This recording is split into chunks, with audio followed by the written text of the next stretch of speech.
Hello everyone, welcome to my channel unique science classes. आज आपण बघणार आहोत की महाराष्ट्र सेट परीक्षा 2024 पेपर फर्स्टसाठी काही वस्तुनिष्ठ प्रश्न। युनिट फर्स्ट, टीचिंग ॲप्टिट्यूड, अध्यापन दृष्टिकोन।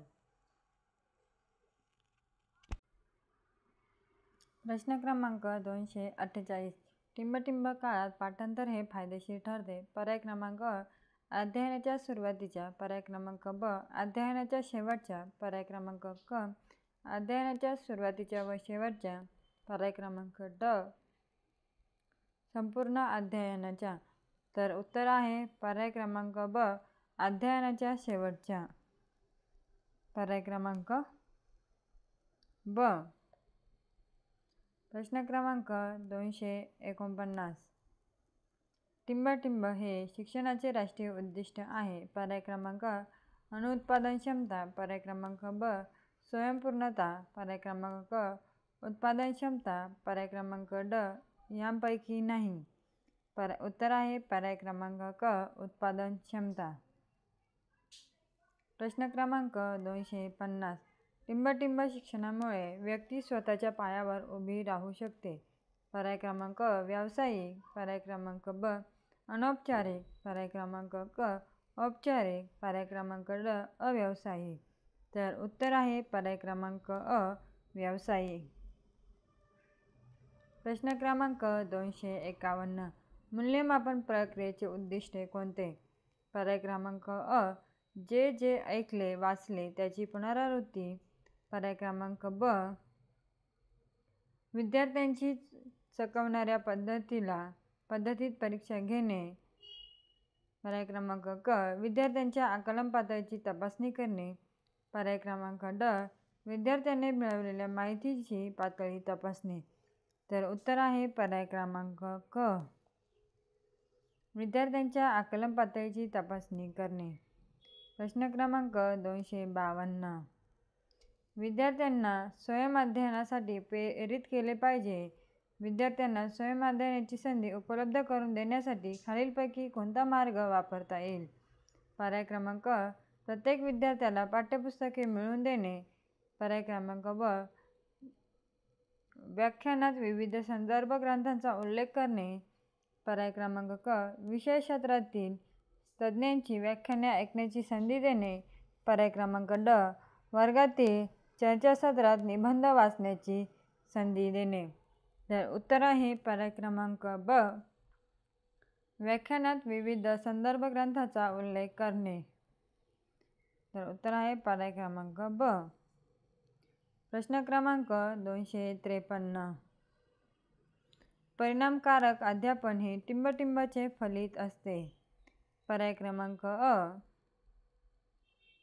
वर्गशिस्त, पर्याय क्रमांक ब, विद्यार्थ्याचा वक्तशीरपणा, पर्याय क्रमांक क, शिक्षकाने वापरलेले संदर्भ, पर्याय क्रमांक ड, सुस्पष्ट संज्ञापन।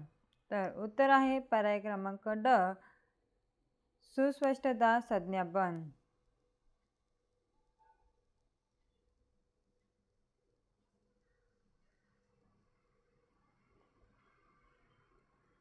प्रश्न क्रमांक 254, अध्ययन झाले नाही तर अध्यापन झाले असे म्हणता येणार नाही।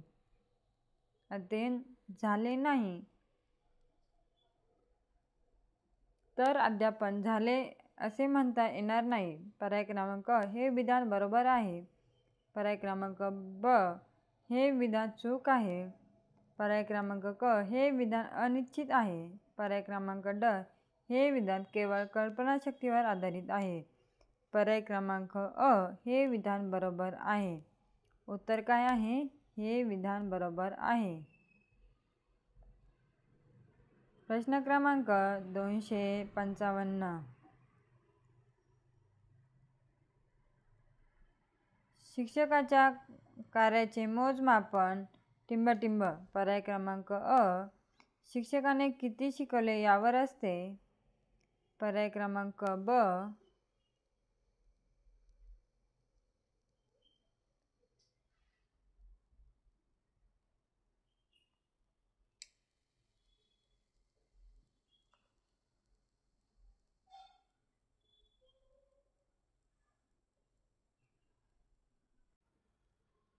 पर्याय क्रमांक ब विद्यार्थी किती शिकले यावर असते. पर्याय क्रमांक ब अभ्यासक्रम किती पूर्ण झाला यावर असते. पर्याय क्रमांक क ड परीक्षेच्या निकालावर असते. तर उत्तर आहे पर्याय क्रमांक ब विद्यार्थी किती शिकले यावर असते. प्रश्न क्रमांक 256 छडी लागे छम छम विद्या येई घम घम हे सध्याच्या शिक्षण पद्धतीत पर्याय क्रमांक सर्वोत्कृष्ट होय. पर्याय क्रमांक ब सर्वात वाईट आहे. पर्याय क्रमांक क वेळ पाहून वापरण्याचे तंत्र होय. पर्याय क्रमांक ड परिणामकारक उपाय होय. पर्याय क्रमांक आहे क वेळ पाहून वापरण्याचे तंत्र होय. प्रश्न क्रमांक 257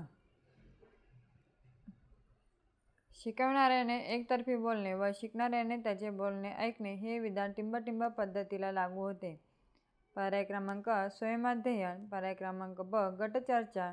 पर्याय क्रमांक क क्रमवित अध्ययन. पर्याय क्रमांक ड व्याख्यान पद्धत. व्याख्यान. तर उत्तर आहे पर्याय क्रमांक ड व्याख्यान.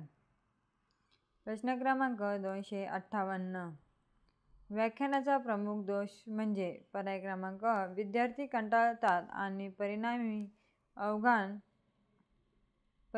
अवधान देत नाही. पर्याय क्रमांक ब विद्यार्थ्यांना तयार उत्तरे मिळतात आणि ते आळशी बनवतात. पर्याय क्रमांक क विद्यार्थी निष्क्रिय स्वीकारक बनतात आणि विचार करत नाही. पर्याय क्रमांक ड विद्यार्थी टिपणे घेतात, गुंततात आणि थकून जातात.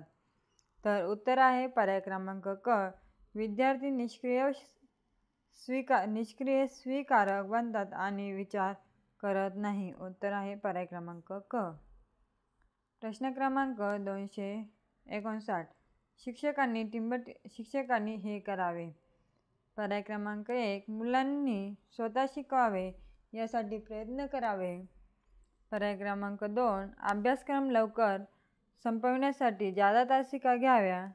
पर्याय क्रमांक 3 मुलांना अनुभव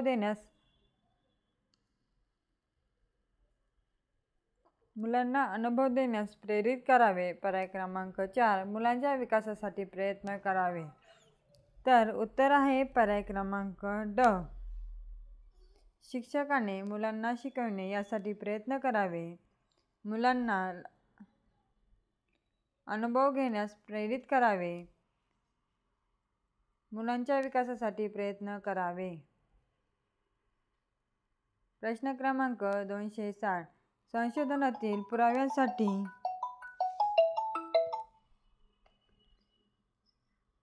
प्रश्न क्रमांक 259 शिक्षकांनी हे करावे.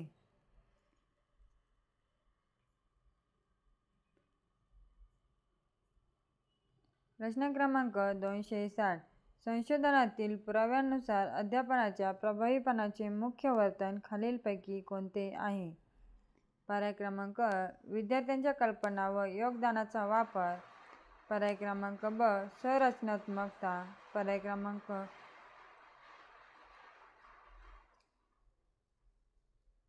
प्रश्न क्रमांक 260 संशोधनातील पुराव्यानुसार अध्यापनाच्या प्रभावीपणाचे मुख्य वर्तन खालीलपैकी कोणते आहे. पर्याय क्रमांक विद्यार्थ्यांच्या कल्पना व योगदानाचा वापर. पर्याय क्रमांक ब संरचनात्मकता. पर्याय क्रमांक क शिक्षक कार्याभिमुखता. पर्याय क्रमांक ड शिक्षक परिणाम. तर उत्तर आहे पर्याय क्रमांक ड शिक्षक कार्याभिमुखता.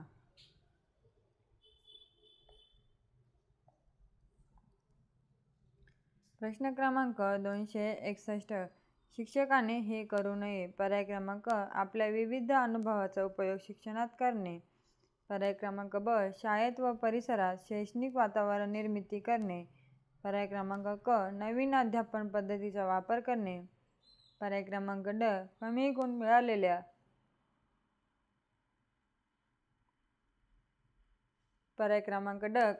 मिळालेल्या विद्यार्थ्यांकडे कमी लक्ष देणे. तर उत्तर आहे पर्याय क्रमांक ड कमी गुण मिळालेल्या विद्यार्थ्यांकडे लक्ष देणे.